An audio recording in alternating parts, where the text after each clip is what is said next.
Dear students, presently we are going to discuss the next points related to the evolution. उसका हमारा next point है speciation. What is the meaning of the speciation? Speciation का actual meaning होता है it is the formation of the new species from an existing one due to the reproductive isolation of a selection of its population.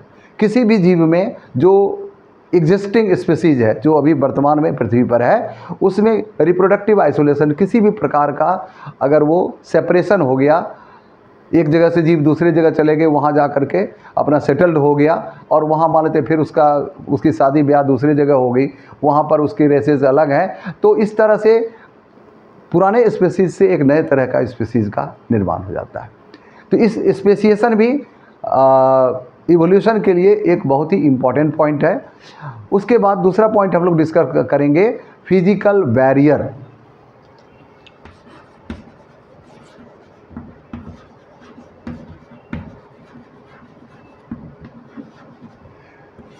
Physical barrier का मतलब हुआ पहले जो पृथ्वी थी वो पूरा एक ही हिस्सा था, एक पीस में था. धीरे धीरे प्राकृतिक आपदा के कारण बीच में कहीं पर पहाड़ हो गया, कहीं पर नदियां हो गई और उसके डिफरेंट जो पार्ट्स बने, अलग अलग एरिया में अलग अलग तरह के जीव पाए जाते हैं. जैसे आपने देखा होगा कि Bengal tiger is only available in the forest of the Bengal. African elephant can be only seen in the forest of the Africa. तो there are so many examples. तो as a result of the physical barrier क्या हुआ कि जो जीव जिस area में थे उसी एरिया में वो सीमित रह गया. तो कंगारू जैसे है ऑस्ट्रेलिया में पाया जाता है, वो दूसरे देशों में नहीं पाया जाता है. तो this is also called as geographical isolation. Geography यानी पृथ्वी में भूगोल में किसी भी प्रकार का डिस्ट्रीब्यूशन होने के कारण, अलग अलग पीस बनने के कारण जो है अलग अलग जीव अलग अलग एरिया में जो रह गए, उसी एरिया में उसका आगे जनरेशन चलता रहा. Next point of the evolution में भी म्यूटेशन. म्यूटेशन के बारे में ह्यूगो डी व्राइस नामक वैज्ञानिक ने बताया था और उसमें उन्होंने कहा था कि mutations are sudden large discontinuous heritable variation. जीवों में नॉर्मल रिप्रोडक्शन सब कुछ हो रहा है, लेकिन अचानक उसके जीन में, उसके किसी एक जीन में भी अगर परिवर्तन आया तो उसके कारण नेक्स्ट जनरेशन का जो जीव है उसके रूप रंग आकार या उसके नेचर बिहेवियर में परिवर्तन आ जाता है and it may leads to the evolution of the new species. Next point is genetic drift.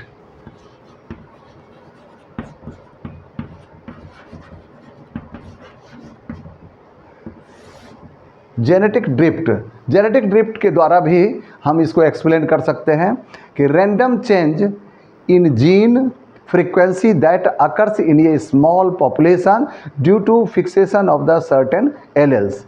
Alleles अलग अलग कैरेक्टर्स के लिए अलग अलग एलेल्स होते हैं और it is the pair of the characters which are located on the different chromosome on the same locus. उसकी पोजीशन सेम होती है. अगर होमोलोगस क्रोमोसोम है तो एक क्रोमोसोम के ऊपर जो अगर कोई पर्टिकुलर कैरेक्टर के लिए रिस्पॉन्सिबल जीन एक जगह है, फिर दूसरे पर भी एकदम सेम पोजीशन पर रहता है. अगर जीन के फ्रीक्वेंसी में कोई चेंजिंग आई, अगर वो अपना प्लेस डिस्प्लेस कर देता है या किसी भी प्रकार के उसके नाइट्रोजनस बेस में चेंजिंग आती है, तो इसके कारण जीवों में परिवर्तन आ जाता है, नया जीव का रूप ले लेता है. Next point of our topic is evolution and classification.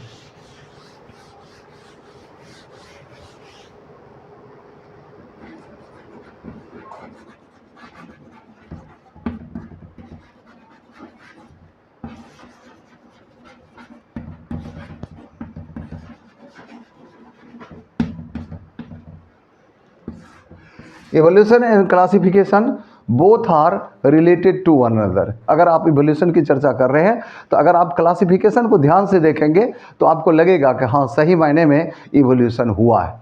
जैसे सेलुलर नेचर या सेल के स्ट्रक्चर को अगर आप देखें तो यूनिसेलुलर से लेकर के मल्टी सेलुलर तक जितने भी ऑर्गेनिजम्स हैं या प्रोकार्योट्स या यूकार्योट्स. जैसे सेलुलर स्ट्रक्चर के बारे में हम डिस्कस करें तो prokaryotes and these are two different kinds of the cells. अगर दोनों के स्ट्रक्चर को डिस्कस किया जाए तो the main difference between prokaryotic and eukaryotic cells is in the prokaryotic cells there is nucleus like structure but no nuclear membrane. It means well developed nucleus is not seen in the prokaryotes, whereas when we study the cells of the eukaryotes you will find that well defined nucleus, well defined membrane bounded organelles, these structures are present. It means अगर आप compare करें तो लगेगा कि prokaryotic वाली जो organisms या जो सेल्स है ये कम डेवलप्ड है और जो यूकैरियोटिक वाले हैं वो ज़्यादा डेवलप्ड हुआ है. इसका मतलब simple to complex, unicellular to multicellular, simple cell to complex cells जीवों की उत्पत्ति और विकास हुआ है. इसी क्रम में दूसरा आता है, हम लोग डिस्कस करते हैं प्रोटिस्टा. ये भी छोटे किस्म के जीव हैं. तो प्रोटिस्टा का जो ऑर्गेनिज्म है मे बी यूनिसेलुलर और मल्टीसेलुलर. जो कुछ प्रिमिटिव जीव हैं वो यूनिसेलुलर होते हैं और जो है ज़्यादा डेवलप्ड हो गया वो मल्टीसेलुलर हो गया. तो इससे भी आपको लगेगा कि हाँ जो प्राथमिक जीव था वो यूनिसेलुलर था और जो बाद में जीव उत्पन्न हुए या डेवलप हुए हुए मल्टीसेलुलर थे. फोटोसिंथेसिस.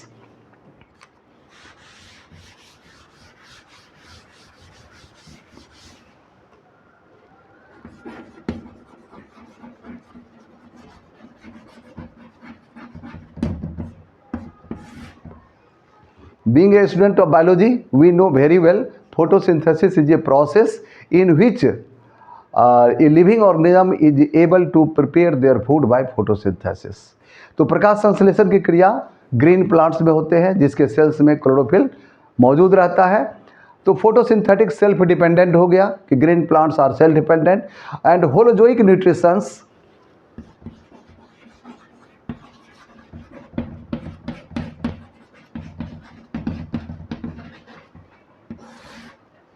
जनरली एनिमल्स में होलोजोइक न्यूट्रिशन देखा जाता है. तो एनिमल्स में जो होलोजोइक न्यूट्रिशन है वो फोटोसिंथेटिक, ये बताता है ऑटोट्रोपिक न्यूट्रिशन जिसमें जीव अपना भोजन स्वयं तैयार करता है, जबकि होलोजोइक न्यूट्रिशन में जीव अपना भोजन दूसरे से प्राप्त करता है. तो इसका मतलब हुआ कि दोनों जीव में कुछ न कुछ अंतर है. तो these are the basic point. On the basis of these points we can explain very well that evolution has occurred. अगर सही मायने में इवोल्यूशन हुआ है तो इवोल्यूशन को साबित करने के लिए कुछ प्रमाण चाहिए. तो उसके लिए आपको ट्रेसिंग इवोल्यूशनरी रिलेशनशिप पॉइंट्स के द्वारा हम लोग डिस्कस करेंगे.